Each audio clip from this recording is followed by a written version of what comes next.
nous l'amène. J'invite à me rejoindre Monsieur Bernard Lecoq.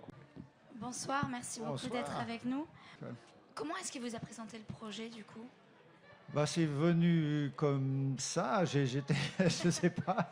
Non, parce qu'en discutant avec Monsieur Tavernier à la suite de la projection, lui ne connaissait pas l'histoire du facteur cheval. Oui, non, je crois qu'il s'est lancé là-dedans. Oui. Et du coup, là, j'entends que vous la connaissiez. Un peu, oui, ça m'avait assez fasciné, mais voilà, les hasards nous ont un peu réunis. La production, évidemment.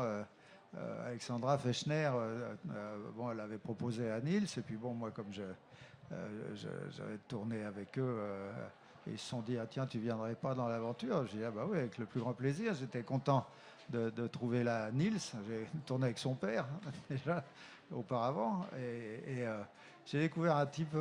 Il est tout à fait extraordinaire, Nils, parce qu'il est à la fois très pudique, très secret comme ça, puis en même temps très malicieux et très attentif évidemment aux acteurs, à l'esthétique, au sentiment que les gens puissent se sentir bien, et enfin il est très très précis aussi et puis très enthousiaste quand il est content, et en l'occurrence il semblait être content souvent. Je dois dire qu'avec les deux acteurs qu'il avait, Laetitia et Jacques, il pouvait être content à mon avis. Mais je peux vous dire que suite à la projection, il m'a fait une confidence, et que je suis ravie de partager avec vous, c'est que c'est un film dont il est fier. Oh, mais il peut l'être, et le public a été au rendez-vous. Tant mieux. Et voilà, on a eu même une dame où Nils a demandé un mouchoir. Voilà, le public était là, et ça nous a fait du plaisir de le recevoir et d'ouvrir le festival avec son film. Et je voulais te demander, Bernard, l'ambiance qu'il y a eu sur le tournage avec les...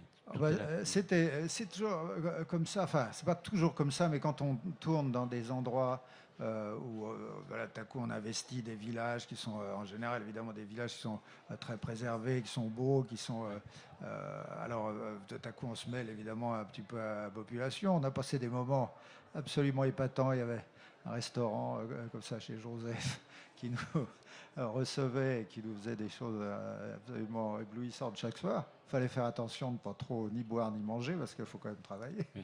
Mais donc ce sont des métiers de plaisir quand même, et quand on a la chance de faire ce métier de plaisir dans des œuvres, enfin ce qui est en train de s'élaborer comme des œuvres de qualité, alors on est content, on ne va pas se plaindre tout le temps, c'est bien. Moi, pour revenir sur le film de Tavernier, c'est un film qui m'a conquis, parce qu'au début on ne s'attache pas au personnage du facteur cheval. Il parle pas, il rejette tous les autres, et on a du mal. On voit que tous les autres le rejettent aussi, sauf vous, quand même. Vous lui tendez quand même un peu la main. Et au final, c'est un personnage qui nous touche. Voilà, il devient touchable. Qui devient touchant. Et au final, vous êtes peut-être votre personnage est son seul ami.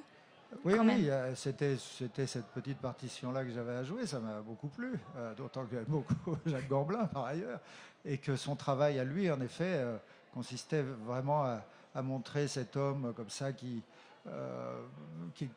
ressemble presque à rien, je dirais, comme ça, et qui a juste un bosseur qui fait ses 35 km à pied tous les jours, qui est fermé comme une huître, et puis qui pourtant est porteur d'une âme magnifique, quoi. Et épaulé par son épouse que joue Laetitia. Je l'ai vu interpréter quelques scènes. J'ai envie de voir après comment les choses se font et comment les personnages prennent vie quand un film est monté. C'est quand même ça qu'on attend toujours quand on a fait un travail de genre. Voilà. Alors j'attends, j'espère voir bientôt. Ce que j'ai beaucoup aimé dans votre personnage, c'est que vous regardez le facteur cheval avec toujours un sourire. Oui, il y a une bienveillance chez ce bonhomme-là, qui voyait ce type avec grande admiration. Il y a de la bienveillance. Il y a beaucoup d'admiration. Parce que comme il est comme ça, un peu brutal, un peu brut de décoffrage apparemment, mais il est en réalité d'une sensibilité, d'une finesse et d'une élévation, je dirais, spirituelle considérable. Alors il est un peu hors du commun, donc il y a à la fois, c'est ça, bienveillance certes, mais surtout admiration pour le bonhomme, quoi. C'est ça qui rend les choses très, très intenses, quoi. Et cette amitié-là existe en pudeur absolue, quoi. Ça, c'est joli à faire.